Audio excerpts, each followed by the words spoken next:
Assalamualaikum warahmatullahi wabarakatuh. Bagaimana kabar kalian semua? Anak-anakku kelas 5 yang hebat. Kita berjumpa kembali dengan PGRI Tulungagung dalam pembelajaran cerdas pangkas.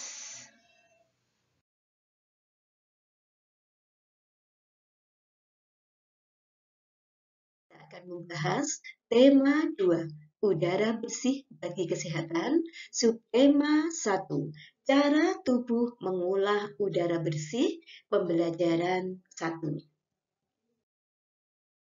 Pada pembelajaran ini ada dua muatan yang akan kita pelajari, yaitu muatan bahasa Indonesia dan muatan IPA. Muatan bahasa Indonesia KD 3.2 dan 4.2. Kita akan belajar menemukan informasi penting yang ada pada bacaan. Ayo membaca teks yang ada di buku kalian masing-masing. Teks yang berjudul Warna-warni Ikan Koi. Ada 4 paragraf yang harus kalian baca. Baca dengan seksama sehingga kalian benar-benar memahami isi bacaan tersebut. Nah, setelah kalian membaca 4 paragraf teks yang berjudul warna-warni ikan koi tersebut, ayo kita melaksanakan kegiatan 1. Kegiatan 1. Dalam bacaan tersebut ada beberapa informasi yang dapat kalian temukan. Bersama kelompokmu, temukan beberapa informasi dalam bentuk pertanyaan. Gunakan kata tanya berikut untuk mencari informasi tersebut. Gunakan kata tanya apa, bagaimana, siapa, kapan, dan mengapa yang jawabannya ada pada teks tersebut. Selamat mencoba. Selanjutnya kita bahas ayo berlatih. Ayo mengerjakan soal-soal berikut ini dengan benar. Soal nomor 1. Titik-titik, kita harus selalu menjaga imun tubuh. Kata tanya yang tepat untuk melengkapi kalimat tersebut adalah A. Apa? B. Bagaimana? C. Mengapa? D. Siapa? Jawaban yang betul adalah C. Mengapa? 2. Perlu ilmu dan beberapa cara khusus agar ikan koi bisa tumbuh dengan baik dan cepat besar. Kalimat tanya yang tepat untuk jawaban tersebut adalah bagaimana ikan koi bisa tumbuh dengan baik. 3. Apakah manfaat kita mempunyai hewan peliharaan? Jawaban yang tepat untuk pertanyaan tersebut adalah untuk kesenangan. 4. Kata tanya yang tepat untuk menanyakan orang adalah siapa. 5.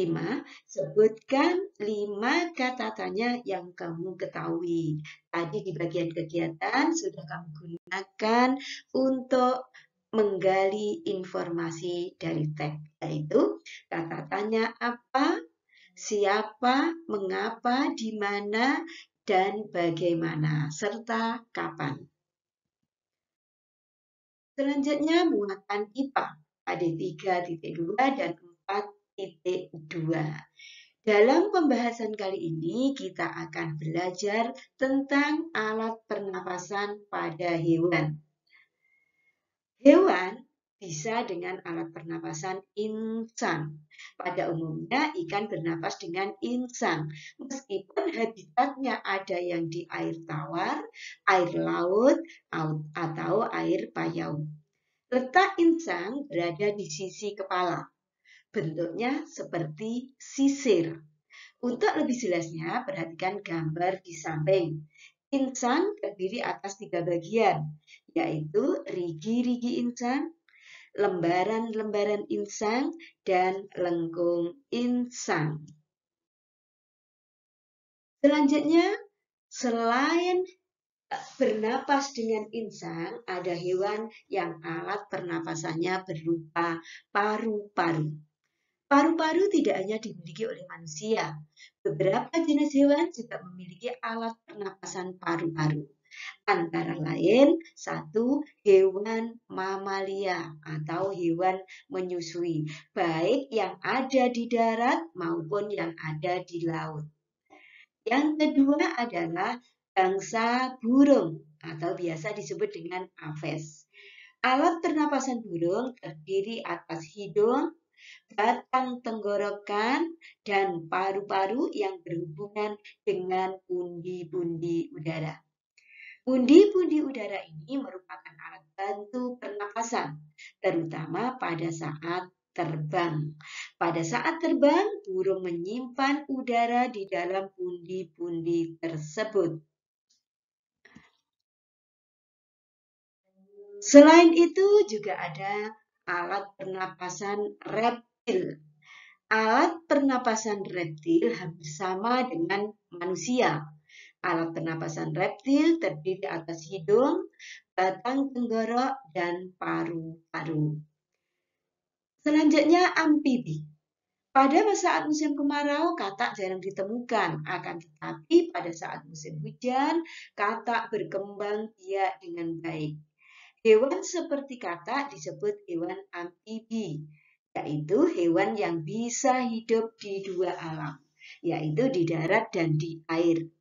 Dalam pertumbuhannya, katak mengalami metamorfosis, berudu hidup di air dan bernapas dengan insang. Insang katak berupa insang luar yang berjumlah 3 pasang.